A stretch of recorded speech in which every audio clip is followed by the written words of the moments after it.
special ed.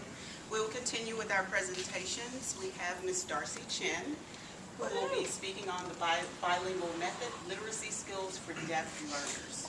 And her faculty sponsor, Ms. Kara Ganaris, is here in the front row to give her some support.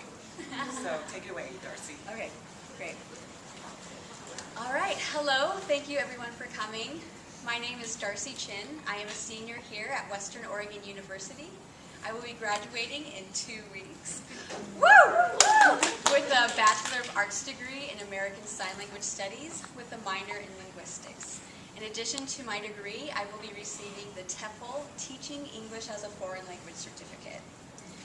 My presentation today, as Pam said, is Bilingual Method, Literacy Skills for Deaf Learners. I originally presented this information as a research paper last term in my ASL 420 class, Social Linguistics of Deaf Communities, taught by Edmund Cancel. But I was approached by Kara, my advisor, to present for today's academic showcase. Today's research is information on the surface level, but I hope in the future to do more of my own research. So I want to ask you guys a question before I get started. How many of you think that the bilingual method is already established in school systems today? A few schools. A few schools, yeah. So the research is very minimal right now, but the little research that I did find showed that there is a very small percentage of schools that use a bilingual method. Okay, so let's get started. So I will begin my presentation with a short linguistics background, referring specifically to deaf children in the process of language acquisition. Next, I will explain the bilingual method and how it is used with deaf learners. I will discuss concerns and goals of the bilingual method. Next, I will talk about issues in deaf education. There are 3 main issues that I will be talking about today in my presentation. Next, I will briefly discuss previous research done on the bilingual method and then follow up with findings and results. I will close my presentation with some final thoughts and then open to questions from the audience. Starting with linguistic background. In the 1960s, linguist Noam Chomsky developed a theory about language acquisition, suggesting the theory that human beings are born with an acquired system of linguistic data that allows for natural language development. Each person is equipped with an unconscious system of grammatical rules and language comprehension. Chomsky's theory of language acquisition is connected to the critical period hypothesis. The hypothesis is that all humans are genetically programmed to acquire certain kind of knowledge and skills at specific times in life. Beyond those critical periods, it is either difficult or impossible to acquire those abilities. So using this hypothesis in regards to deaf children, states that if the child is not exposed to or given access to language during infancy to early childhood stages, the child may never acquire those critical language skills. Responsibility of language exposure and social interaction falls on the parents during this critical period of language development. Deaf children often enter the elementary school system without any comprehensible structure of a language, signed or speech. In 2010, the National Institute of Health reported that 90% of deaf children are born to hearing parents. It is speculated that about only 10% of those parents learn ASL to an adequate efficiency level. The other 80% of those families resort to minimal sign language or home signs. As a result, deaf children can develop negative views of the general population because of the minimal interaction or neglected communication with their hearing parents. One of the most influential linguists of second language acquisition, Stephen Krashen, created a formula that explains the second language process. I plus 1.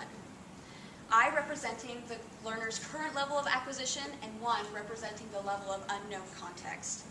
Learners must build a foundation of language so a new level of comprehension and understanding can be built upon that 1 level at a time. Krashen's model of comprehensible input is a processing cycle. The process starts with comprehensible input, the ability to recognize the sound directed towards you into units of meaning. It is the same process for deaf children. Signs are processed the same way as spoken language. However, signs are related to concepts rather than words. If the deaf children are entering the school system with little to no competency in any language, It is impossible to teach the structure of a second language when there is no foundation in the first language. Therefore, language development is especially critical in the first year of a child's life. So what is the bilingual method? The 1965 Bilingual Educational Act provides funding for a wide variety of programs promoting the use of minority languages in schools. The Supreme Court has ruled for schools to give children who speak a minority language an equal educational opportunity by lowering the English language barrier to their education. The Bilingual Education Act specifies that there are a large and growing number of children of limited English proficiency, that many such children have a cultural heritage which differs from that of English proficient persons. And the federal government has an obligation to assist in providing equal educational opportunity to limited English proficient children. The law goes on to say that a primary means by which the child learns is through the use of the child's native language and cultural heritage. It concludes that the large number of children with limited English proficiency have educational needs which can be met by using the bilingual educational methods and techniques. According to the regulations implanting the law, the test for whether a child is covered by the Act is whether he or she normally speaks English. For the purpose of the Act, it does not matter what language the child's parents speak, but for the concern of the success of the child's education and for the bilingual program, it is important what language the child speaks. According to the regulations, if the child normally speaks another language other than English, then the child's native language is not English, and the child can then benefit from the programs funded by the Act. In 1974, Congress passed the Equal Educational Opportunity Act, which requires local authorities to take appropriate action to overcome language barriers that impede equal participation in the instructional program. In 1978, as described in the book, A Journey into the Deaf World, the court ruled in Rios v. Reed that the Civil Rights Act and the Equal Educational Opportunity Act and other laws mandate teaching minority children subject matter in their native tongue when required by competent teachers, and strongly suggest the requirement of a bicultural component as a psychological support to the subject matter instruction. To quote from the book, A Journey into the Deaf World, Americans want their children to be educated and in command of English. For children to achieve this goal, if their most fluent language is not English, then they should be instructed using their most fluent language until they have achieved a sufficient command of English. According to research conducted by Dr. Charlotte Enns, a professor from the University of Manitoba, the bilingual method has proven to be most effective for deaf learners. The bilingual method includes approaching language with a holistic approach of respecting communication and learning with natural language use. The bilingual method also incorporates interaction and social context within the classroom of using both first and second languages. Learners are exposed to cultural issues through class discussions and presentations from deaf community members and mentors. This exposure gives learners awareness about a diverse population and how to live within that diversity. More importantly, learners are able to view the deaf population from a cultural perspective. This perspective allows learners to view ASL and English as two different, distinct languages that are valued equally. Learners can recognize that ASL is as complex as the English language. The holistic approach guides learners to developing their own sense of pride and identity in being deaf. So the primary goal of using the bilingual method to teach deaf learners is to gain literacy in reading and writing. Deaf learners are surrounded by English through textbooks, exams, and manuals. The goal of the bilingual method is to provide students with a competent understanding to the English language for reading and writing purposes so they can comprehend and respond appropriately in a culture where the majority language is English. Reading and writing can also be used as tools to express themselves and communicate with others. By improving the deaf learners' English reading and writing skills, learners can gain a better sense of what is happening in the world around them. It is important to inform students that their bilingual skills will give them opportunities personally, socially, and economically. They have more opportunities to wider social groups and more opportunities for jobs. There are, of course, concerns with the bilingual method. There remains a concern that children learning two languages simultaneously will either be confused or neither language will develop appropriately. However, there is little evidence that the bilingual method is a linguistic issue for children. Bilingualism can actually result in deeper understanding and comprehension of both languages, as long as each language is treated equally. The curriculum needs to approach both languages with equal care and attention. It is important for educators to remember not to mix the two languages. ASL does not have a word-for-word translation, nor does it use the same sentence structure as English. If educators separate the two languages, learners will have an easier time making a distinction between the two languages. Learners will be able to approach each language with open minds if they understand they have a truly linguistic first language and are in the process of learning their second language. Like other bilingual children, deaf children can become intuitive about what language to use in which context. Now, why hasn't the bilingual method been adopted into the deaf education system? For the bilingual method to be successful, researcher Dr. Charlotte N. said, "It requires a shift from viewing deaf people as disabled to viewing them as belonging to a distinct linguistic and cultural group." There are three main issues in deaf education: curriculum, attitude, and teachers. Starting with curriculum. Curriculum based on the hearing learners cannot be applied to deaf learners. The general American curriculum is created for hearing native English speakers, and a separate curriculum needs to be established for deaf learners.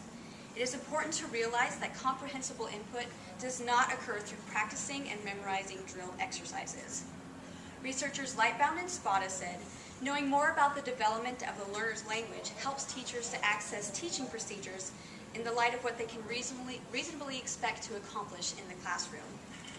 Educators also need to realize that speech is not the only way to language. Language can be learned through the eye rather than the ear.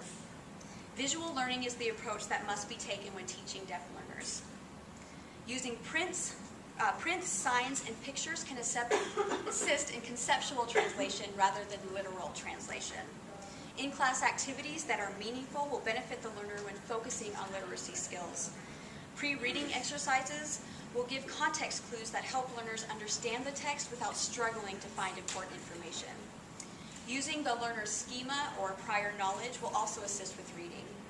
Field trips are another option that provide opportunities for real-life experiences. Real-life situations are beneficial for the learner to experience meaningful communication. So there are several successful teaching approaches that can be applied to bilingual learners and deaf bilingual learners. More curriculum issues are pointed out in research from Gallaudet University. They stated two major factors contributing to the failing educational system. First is the access to curriculum appropriate for specific grade levels.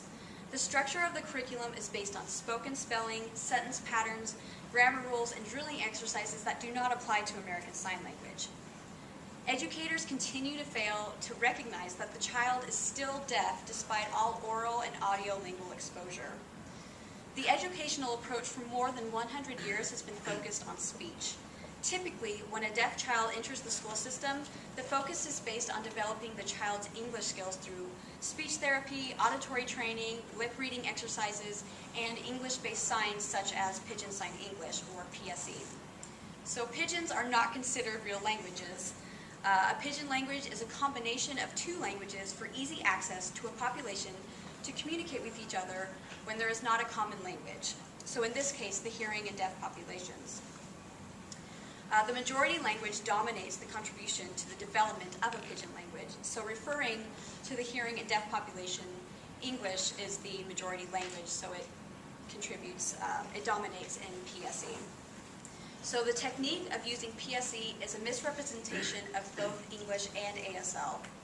Deaf learners are not getting full access of either language, resulting in significant misinformation and getting farther behind in their education process. The second major factor to the failing educational system is attitude. There is a general acceptance of the notion that below grade level performance is to be expected of deaf children. The education system is predicting the failure of deaf learners before they have had a chance to succeed.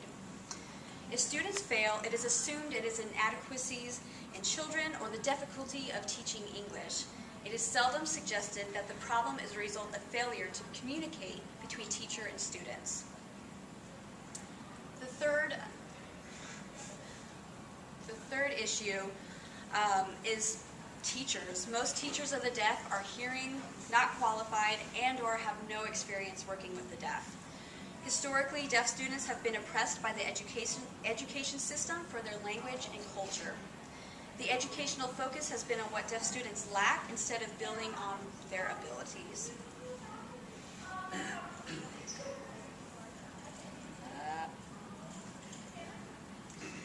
In 1986, psychologist Kenji Hakuda summarized his research on bilingualism in a book titled Mirror of Language, The Debate on Bilingualism. His conclusion stated that bilinguals have an advantage over monolinguals in cognitive flexibility. In 1991, review of Hakuda's research backed up by 30 years of studies showed clear superiority for bilinguals in cognitive tasks.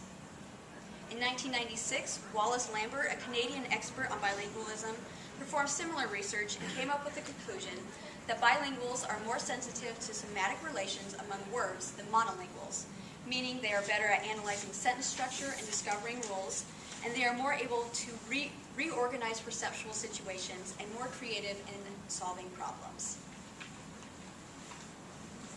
A more recent study by researcher Dr. Charlotte Enns proved very positive results of the bilingual method. A total of 13 deaf student participants, on average between the ages of 30 to 40 years old, were assessed on their individual portfolios, which included assignments, tests, journal entries, and self-evaluations.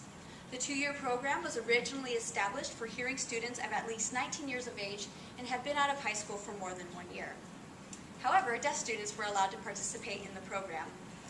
The program had a focused branch of courses specifically for deaf students.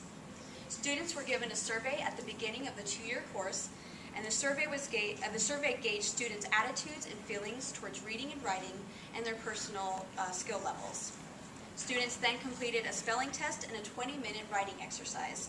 At the end of the course, the survey and comprehension exercises were performed again. I'll share those results in a few moments. My own research involves a recent interview with a deaf community member, professor and advisor at an Oregon university. She provided an example of the benefits of the bilingual education. The interviewee and her 2 siblings are deaf and were raised in a strong deaf family and community. The interviewee and her siblings were educated in the bilingual setting. ASL is their first language, English is their second language. Her oldest sibling has a doctorate degree and works as a supervisor in the mental health field. The interviewee has a master's degree and works as a university professor and advisor. Her youngest sibling does not have a degree, but is an expert mechanic with excellent carpentry skills. Her family is proof that bilingual skills provide access to more social and economic opportunities. So the overall results in the Enns research study showed improvements in both skills and attitudes in reading and writing. The writing exercise resulted in longer length, improved grammatical use, sentence structure, and organization. Writing content was more in-depth and expressive. During the first surveys, most students reported their dislike for reading and writing, stating they were bored. Students also evaluated their own reading and writing skills as not good at all.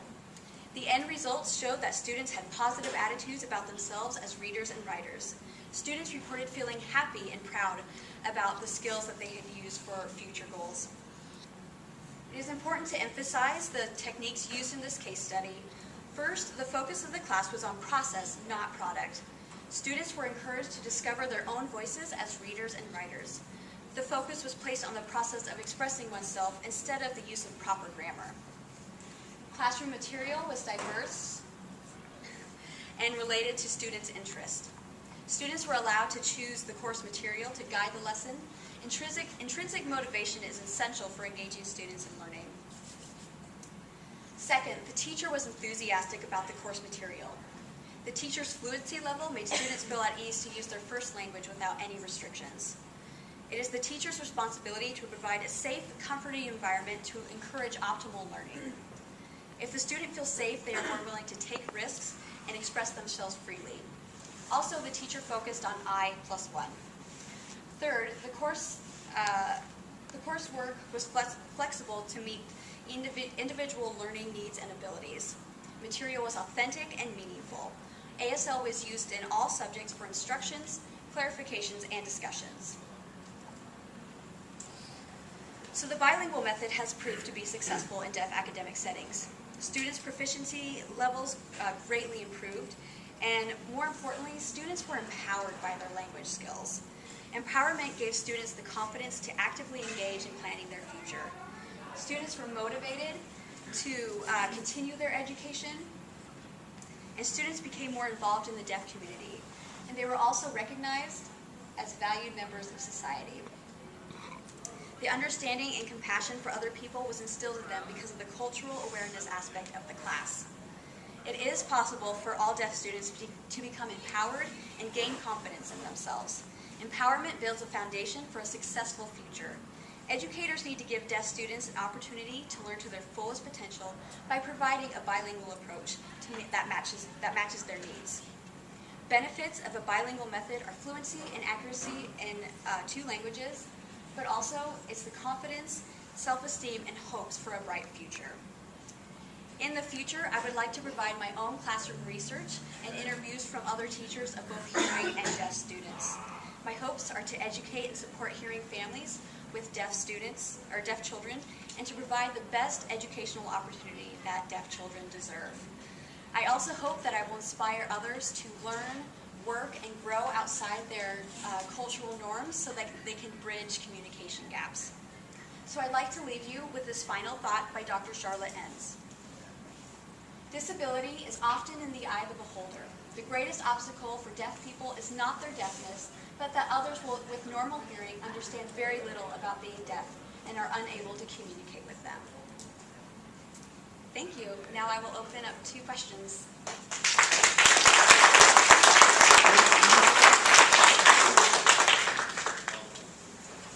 Any questions? Yeah.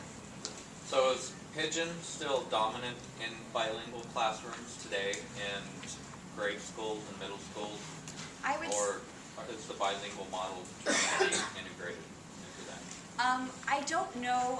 I don't know the process, what they're doing to try to get the bilingual method in the school system, but in my own personal experience volunteering at schools, I still see English as a very strong, is used a lot in the curriculum and between teachers and students, yeah, in my own experience volunteering. For education majors here, we have a process of go through an endorsement of ESOL, but that doesn't apply to deaf studies. I mean, it applies to French, Spanish, any other real spoken language. If I can put a quotes around that. But I just wanted to know if you have heard anything about that changing as far as for sign language or American Sign Language being included in that ESOL kind of endorsement, or what's further than that, the bilingual side of it? That is a very good question. I don't know about the ESOL program enough to give you a confident answer on that. I don't know if any of the staff know about that. Help me out here. So as far as an endorsement, not yet, but there is a move in the Oregon legislature right now to have ASLTA be the endorsing agency and to have a certificate of your ASLTA certified, and let that be the endorsement for teachers of ASL. As far as teachers of the deaf, typically a degree in deaf education is what the requirement is as opposed to an endorsement. I guess my question was more I want to be an elementary school teacher, but just having that bilingual aspect of what you say that I'm bilingual in English, obviously, and ASL, that doesn't apply to ASL. It's all bilingual. So when I was wondering, how do we change that? I guess. Yeah, right. It does not apply to ASL, and we feel it should. So the move is to go through ASLTA. Right? So I would encourage you to go to NW ASLTA, Northwest ASLTA, find out the process of getting certified, endorsed for ASLTA, and then you can use that in your elementary classroom. I think Elisa wants to share. So, okay, is there any good like administrators in the room? Sure, okay. So the thing about this campus is that bilingual means means English and Spanish. And that is offensive to me and most of the people in the room. You know, we are all bilingual. We use ASL in English, and there are lots of other languages on this campus, but I think the emphasis is Spanish and English because Spanish is definitely more used than ASL and French and Italian and any of those other languages. But we are equally bilingual. So I think we need to change that perspective. And then in terms of ESOL, those kinds of strategies, as long as they're not focused on speech production and speech, understanding and hearing speech, those should be applicable to working with children who are deaf. So I think one of the big issues is that deaf children don't have a good solid language base. And if they have teachers who are aware that are realizing that, oh my gosh, I can use these methods when I'm working with deaf kids, then I think you're going to be really helping us move forward in that area. So I'm really glad that you brought that up, because then I can really say we're all bilingual.